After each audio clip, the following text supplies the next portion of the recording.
Postal బ్యాలెట్లలో కూడా కాంగ్రెస్ కి ఆధిక్యం ఉన్నప్పటికీ కేవలం 22,779 ఓట్ల తేడాతో పార్టీ ఓడిపోయిందని వివరించారు. ఓట్ల దొంగలను సీఈసీ కాపాడుతూ ప్రజాస్వామ్యాన్ని ధ్వంసం చేస్తోందని తీవ్రంగా విమర్శించారు. ఇక ఇదే అంశానికి సంబంధించిన పూర్తి సమాచారాన్ని మా అవుట్పుట్ ఎడిటర్ వెంకట్ అందిస్తారు. వెంకట్, చెప్పండి.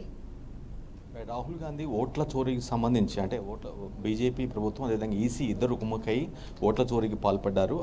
ఆ ప్రాస్పెక్ట్లో బాగానే వాళ్ళు వరుసగా లాస్ట్ టైం గెలిచారనేది ఒక బలమైనటువంటి వాదనగా రాహుల్ గాంధీ పదే చెప్తున్నారు. ఇప్పటివరకు ఇది తాజాగా ఈరోజు 3వ ప్రెస్ మీట్ పెట్టింది.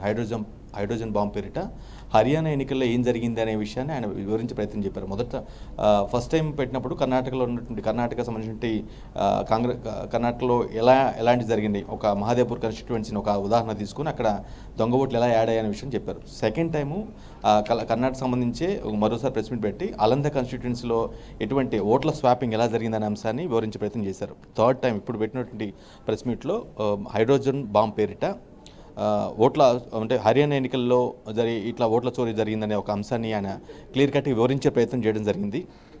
ముఖ్యంగా అన్ని ఓట్లు అంటే ఎగ్జిట్ పోల్స్ కావచ్చు, లేదంటే మిగతా అంశాలన్నీ కూడా పోస్టల్ బ్యాలెట్ ఓట్లు కావచ్చు, ఇవన్నీ కూడా కాంగ్రెస్కే ఆధిక్యం ఉంది, కాంగ్రెస్కే గెలవబోతుందని క్లియర్ కట్గా రిజల్ట్ రాకముందు ఎగ్జిట్ పోల్స్ రూపంలో వచ్చినప్పటికి కూడా అక్కడ ఫలితం తారుమారైంది. ఇది కేవలం ఈసీ బీజేపీ చేసినటువంటి ప్రయత్నంలో భాగంగానే ఇద్దరు కుమ్మక్కై చేసినటువంటి ప్లాన్లో భాగంగానే తమకి అనూహ్య ఫలితాలు వచ్చాయని, కాంగ్రెస్ ఓటమి పాలిందనేది చాలా బలంగా చెప్పే ప్రయత్నం అయితే రాహుల్ గాంధీ మరోసారి చెప్పడం జరిగింది. అంటే పూర్తి స్థాయిలో ఇద్దరు కూడా హ్యాండ్ ఇన్ గ్లోలో ఉండి చేసిన పని వల్ల ఈ విధంగా కాంగ్రెస్ లాస్ట్ టైం 2024 జనరల్ ఎన్నికల్లో ఓడిపోయిందనేది ఆయన చెప్తున్నాం. అంటే దాన్ని కొంచెం అంటే జనంలో తీసుకెళ్లడంలో భాగంగా ప్రెస్ మీట్లు పెడుతూ ఆయన వివరించే ప్రయత్నం, మొత్తం ఆ ఓటర్ లిస్టు తీసుకురావడం కానీ, ఏ విధంగా ఓట్లు తారుమారాయి, ఏ విధంగా గల్లంతాయి, ఏ విధంగా డిలీషన్ జరిగింది, ఒక ప్రాంతం నుంచి మరో ప్రాంతానికి ఏ విధంగా ఓట్లు తారుమారయ్యాయి, ఏ విధంగా ఫొటోస్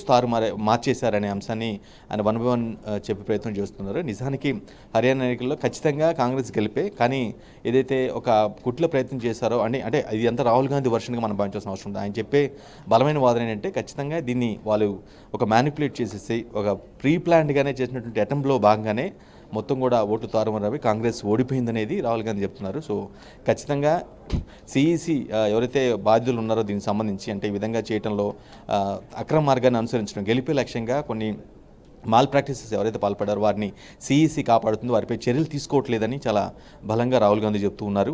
సో ఇదే అంశాన్ని మరికొన్ని అంటే గతంలో 2024లో ఎన్నికల్లో జరిగినటువంటి అంశాలు, ఎలాంటి అంశాలు ఏవైతే మాల్ ప్రాక్టీసెస్ ఉన్నాయో వాటికి సంబంధించి 1 by 1 మరింత ఇంకా క్లియర్ కట్గా వివరిస్తానని కూడా రాహుల్ గాంధీ చెప్తున్నారు. చాలా బలంగా చెప్తున్న పరిస్థితి కనిపిస్తుంది. సో ఓవరాల్గా ఆయన చెప్పిన వర్షన్ ప్రకారం అయితే క్లియర్ కట్గా అధికారంలో ఉన్నటువంటి థర్డ్ టైం అధికారంలో వచ్చినటువంటి బీజేపీ ప్రభుత్వం, అదేవిధంగా దాని సిఈసి, యాక్చువల్గా సిఈసి అనేది ఇండిపెండెంట్ బాడీగా మనం భావిస్తుంటాం, బట్ దాన్ని బీజేపీ కన్సర్న్లో నడుస్తుంది అనే ఒక అంశాన్ని బలంగా చెప్పే ప్రయత్నం చేయడం, అట్ ది సేమ్ టైం ఓట్లు ఏ విధంగా తారుమారే అనేది 3 దశలుగా చెప్తున్నారు. ఇప్పటివరకు వివరించడం జరిగింది. నెక్స్ట్ స్టెప్ కూడా చెప్తాను, క్లియర్ కట్గా ఎలా చేశారు, ఏ విధంగా మ్యానిపులేట్ చేశారు, ఏ విధంగా గెలిచారనే అంశాన్ని చాలా స్పష్టంగా వివరించే ప్రయత్నం అయితే చేస్తున్నారు. Padma. Right, thank you Venkat.